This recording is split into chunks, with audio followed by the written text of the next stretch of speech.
के पाठक ने इधर विगत जो जिस तरह से धमकी दिया एक पटना के प्रसिद्ध डॉक्टर को, तो बड़ा दुर्भाग्यपूर्ण रहा। कानून से कोई सर्वोच्च नहीं है, व्यक्ति कोई सर्वोच्च नहीं हो सकता है, क्योंकि कानून की सर्वोच्चता हमेशा रही है और वह व्यक्ति से ऊपर है।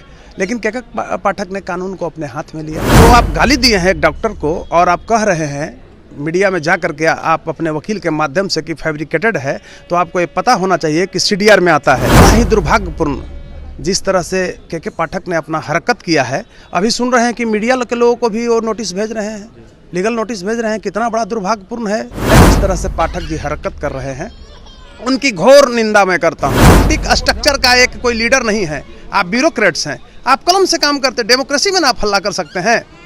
किसने राइट दिया है मतलब आपको इस तरह का हरकत सभी पर लीगल नोटिस भेजने का?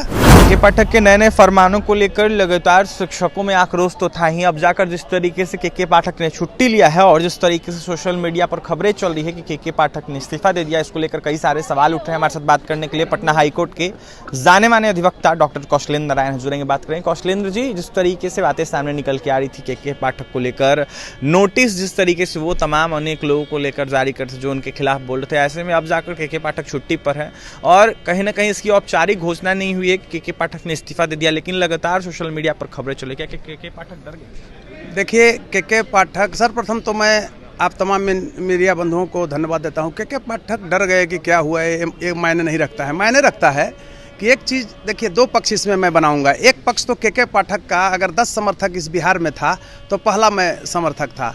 लेकिन के पाठक ने इधर विगत जो जिस तरह से धमकी दिया एक पटना के प्रसिद्ध डॉक्टर को, तो बड़ा दुर्भाग्यपूर्ण रहा। और मैं इस रूप में कहना चाहूँगा कि के पाठक जी को कि आपका एक बिहार में इतिहास बन रहा था, बहुत बड़ा इतिहास था। But supremacy of law can not be challenge by any one, it's above than us. कानून से कोई सर्वोच्च नहीं है, व्यक्ति कोई सर्वोच्च नहीं हो सकता है, क्योंकि कानून की सर्वोच्चता हमेशा रही है और वह व्यक्ति से ऊपर है। लेकिन के पाठक ने कानून को अपने हाथ में लिया। दूसरी तरफ आपको मैं एक चीज़ बता रहा हूँ। सर्वप्रथम आप समझिए कि जिस तरह से के पाठक बिहार के शिक्षा व्यवस्था को मतलब बेहतर कर रहे थे, अच्छा कर रहे थे, जितनी उनकी प्रशंसा की जा रही थी, वो बड़ा ही गुड इंडिकेशन था बिहार के लिए। आज अगर बिहार का इतिहास बनेगा तो शिक्षा विभाग में के पाठक का नाम अमर हो जाएगा। लेकिन विगत इधर 2 सप्ताह से जो उनकी स्थिति देखा, एक मैंने कट्टर समर्थक उनका मैं आज इस रूप में कह रहा हूँ, एक निंदक हो गया हूँ कि जो आप गाली दिए हैं एक डॉक्टर को और आप कह रहे हैं मीडिया में जा करके आप अपने वकील के माध्यम से कि फैब्रिकेटेड है, तो आपको ये पता होना चाहिए कि सीडीआर में आता है। मैं क्रिमिनल मामले को देखता हूँ तो सीडीआर में सब कुछ आ जाता है। तो आप इस रूप में मैं कहना चाहूँगा कि no good indication forthcoming future for Bihar and Biharis and elite class, intellectual society and students and teachers। बड़ा ही दुर्भाग्यपूर्ण जिस तरह से के पाठक ने अपना हरकत किया है। अभी सुन रहे हैं कि मीडिया के लोगों को भी वो नोटिस भेज रहे हैं, लीगल नोटिस भेज रहे हैं। कितना बड़ा दुर्भाग्यपूर्ण है। पाठक जी ब्यूरोक्रेट टॉप है, मैं धन्यवाद देता हूँ। हिंदुस्तान का टॉप ब्यूरोक्रेट्स है, आईएएस है, और आईएएस की योग्यता पर कोई प्रश्नसूचक चिन्ह नहीं। लेकिन अगर आईएएस ही कहे कि सबसे बड़ा मतलब हम ही योग्य हैं, तो ऐसा थोड़ी है। हर एक सेक्टर के लोग होते हैं। पहले जो बढ़िया इंस्टीट्यूट से पढ़ते थे, जेएनयू वगैरह से पढ़ते थे, तो यूपीएससी देते भी नहीं थे। वो तो देश के इंटेलेक्चुअल होते थे, प्रोफेसर होते थे, लॉयर होते थे, नंबर 2 लड़के यूपीएससी करते थे। अब 90 के बाद तो और अब हम उस पर क्लियर नहीं कह सकते हैं, क्योंकि बहुत तरह का उंगली उठ सकता है। लेकिन अब तो मानक भी टूट गया कि एक जोग आईएएस है और एक देखिए कितना डाउन आईएएस है। तो कहने का अर्थ हुआ कि ये सब नहीं है। जिस तरह से पाठक जी हरकत कर रहे हैं, उनकी घोर निंदा मैं करता हूं। एक प्रशंसक, ऑडियो भी गाली देने का बिल्कुल बिल्कुल के पाठक का मैं घोर प्रशंसक था और आज घोर निंदक हो गया। No good indication.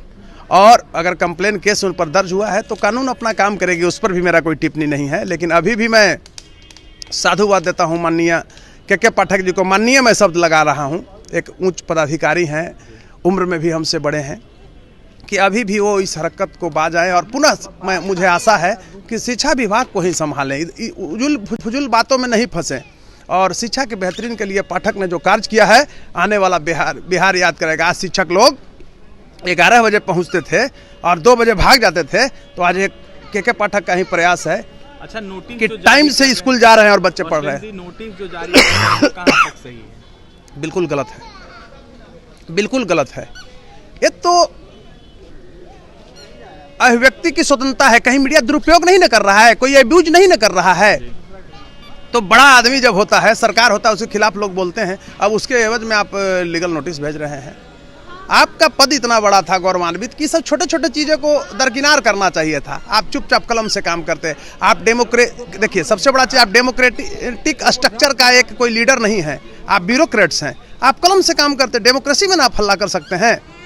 किसने राइट दिया है मतलब आपको इस तरह का हरकत सभी पर लीगल नोटिस भेजने का? के पाठक की मानसिकता पे भी सवाल उठाए जा रहे हैं अब जाकर, क्योंकि देखा जाए तो वो एक IAS अधिकारी हो, जिस तरीके से वो कर रहे हैं तमाम अनेक लोगों के साथ और फोन कर डॉक्टरों को गाली दे रहे स्कूल। देखिए अब के पाठक की मानसिकता पर जो सवाल उठाया जा रहा है, तो कोई मैं मेंटल का डॉक्टर नहीं हूँ, मैं लॉयर हूँ।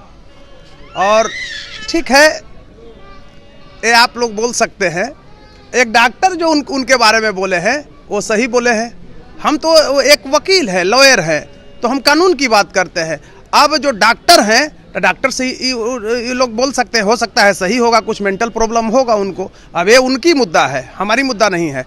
उस तरह का केस मेरे पास आएगा तो उस पर हम कार्य करेंगे। तो अब मानसिक स्तर पर सही हैं न है, डिरेल्ड हैं, इसको मैं नहीं कह सकता। लेकिन गाली देना एक IAS को, एक वरिष्ठ चिकित्सक को, यह मानसिकता जरूर झलकाता है कि डिरेल्ड है मेरे समझ से।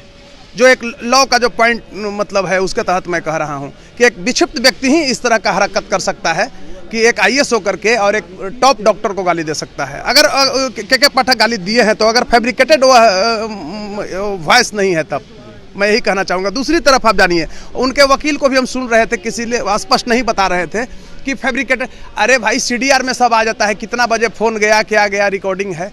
तो कहीं से लगता है कि दोनों तरफ से फैब्रिकेटेड हो सकता है या नहीं, ये तो कानून बताएगा। कंप्लेन केस उन पर हुआ है या FIR हुआ है शायद, हम उस विस्तृत उसके बारे में नहीं बता सकते हैं। अब पाठक जी छुट्टी में क्यों गए, क्या गए, उनका व्यक्तिगत भी कारण हो सकता है, उस पर टिप्पणी मैं नहीं कर सकता हूँ। लेकिन मैं साधुवाद पाठक जी को देता हूँ कि वह पुनः अपना जो कार्य है उसको करें, उलुल जुलुल में नहीं फंसे। क्योंकि बिहार में एक आशा था लेकिन उलझ गए, जो उनका मिशन था वह ब्लॉक हो गया।